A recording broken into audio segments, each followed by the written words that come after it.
Hi, இப்போ நம்ம பார்க்க போகிறது மார்னிங் ரொட்டீன். அம்மா ரெடி ஆகிட்டாங்க. ரெடி ஆகி கோலம் போட ஆரம்பிச்சிட்டாங்க. இந்த கேப்பில் பட்டாம்பூச்சி எங்களோட வீட்டு ஏத்தாப்பில் இருக்க செடியில் வந்தது, அதையும் கேப்சர் பண்ணி போட்டேன். அப்புறம் இன்னொரு விஷயம், எங்கள் வீட்டில் எப்பயுமே நாங்கள் இந்த வீடியோ எடுக்கும்போது கொஞ்சம் நஞ்ச பேர்ட்ஸ் இல்லைங்க, வித்தியாசமாக எங்களுக்கே ஆச்சரியமாக இருக்கும். அந்த மாதிரி புது புது பேர்ட்ஸ் எல்லாம் வரும். நான் இதுக்கப்புறம் வர ஒரு வீடியோலையுமே வித்தியாசமான பேர்ட் பார்ப்பீங்க.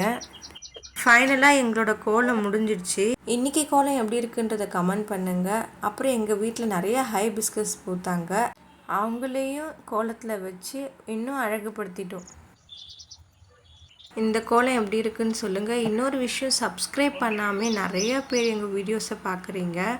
சப்ஸ்கிரைப் பண்ணுங்கள், கமெண்ட் பண்ணுங்கள்.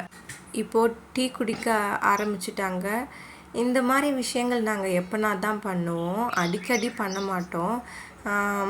எங்களுக்கு ஒரு ரிலாக்ஸேஷனுக்காக இருக்கும்போது டைமில் கட்டாயமாக உட்காந்து காலையில் இந்த இடத்துல டீ சாப்பிடுவோம். இந்த மாதிரி உங்களுக்கு அனுபவம் இருக்கா? உங்கள் வீட்டில் எப்பயுமே வெளியில் இந்த மாதிரி வராண்டாவில் டீ சாப்பிடுவீங்களா அப்படின்றத சொல்லுங்கள். நாங்களும் உங்களை பற்றியும் தெரிஞ்சுக்கிறோம். ஆனால் எங்களுக்கு இந்த மார்னிங் டைமில் வெளியில் இந்த டீ சாப்பிடும்போது ரிலாக்ஸ் பண்ணும்போது ரொம்ப பிடிச்சிருந்தது. மார்னிங் சிலர் நியூஸ் பேப்பர் படிப்பாங்க. எங்கள் வீட்டில் எங்கள் அம்மா காலையில் எழுந்திரிச்சி ஃபோன் யூடியூப் பார்ப்பாங்க. சில பிடிச்ச வீடியோஸ் எங்களுக்கு இருக்குது, சில எப்படி மற்றவங்க எப்படியெல்லாம் வீடியோ பண்ணுறாங்கன்றதே அவங்க பார்த்து தெரிஞ்சுப்பாங்க. சிலருக்கு இன்ஸ்பிரேஷனாக சிலர் இருப்பாங்கள்ல, அதுபோல் இந்த செடியெல்லாம் நாங்கள் என்னென்ன செடி முன்னாடி வச்சுருக்குறோம் அப்படின்றதையும் நான் உங்களுக்கு அடுத்தடுத்த வீடியோவில் போடுறேன்.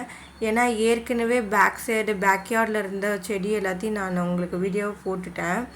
இதோட வீடியோ நான் நாளைக்கு போடுவேன், பாருங்கள். ஹாப்பியாக இருங்க. பாய். Subscribe my channel.